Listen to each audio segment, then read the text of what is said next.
Talk a little bit more about appraisal.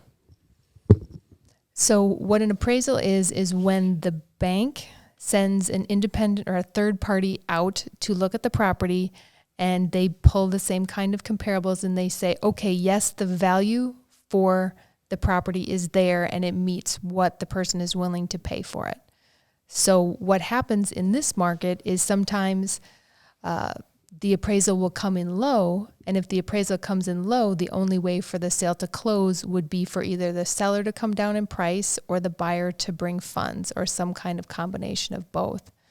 So knowing about that up front can be really important for a buyer because the appraisal is almost at the end. You've already put money down for your mortgage, you've paid for your inspection, now you've paid for your appraisal, and your appraisal came in low. If you know going in that you have a higher probability that that might happen, you may be able to say, hey, Dad, hey, Grandpa, could you loan me money if this happens, if you really want the house? So think about that, what I just said about who determines market value. It's not the buyers. It's could be an appraiser.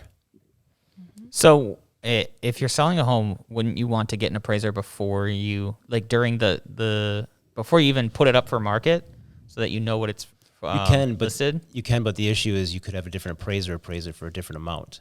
So you can't have the same appraiser that appraised it prior to listing. You can't use that same appraiser typically to do the appraisal on the sale for the bank. So banks usually, because of what happened when the market went down in like 2006, banks can't just pick, this is my go-to guy, the value is going to be there. So they have like a rotation of appraisers, and you just get who you're going to get. So if a buyer says, I'm going to have it appraised ahead of time, they can do that, but the appraisal that they got can't even be used.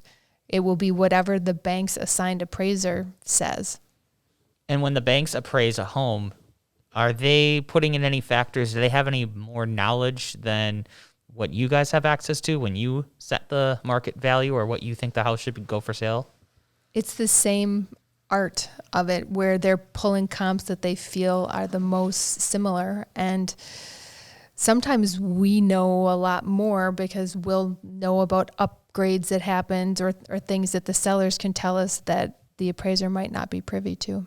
Appraisers are typically more numbers orientated than features and that kind of thing. So they're more square footage and how much for a basement square footage and what is the cost per square foot of a basement and et cetera. Yeah, from our perspective, if we get 20 offers, they're all over asking, and then it comes in under the appraisal comes in low.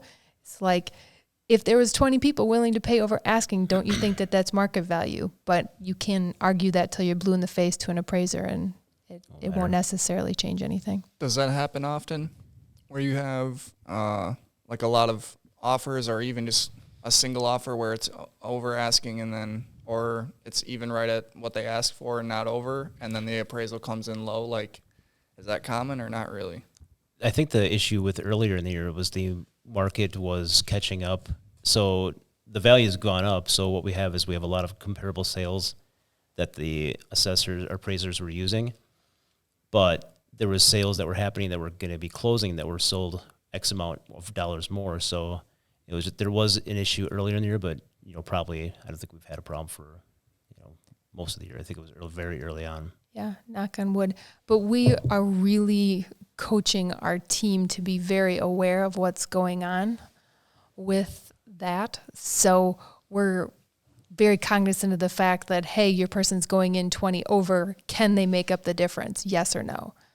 And if the seller is willing to make up the difference too, or split the difference, or whatever that might be. Yep. So it's more of a conversation than it used to be. When appraisals started to be more of a thing, it was like, surprise, holy cow, we have a problem, now what?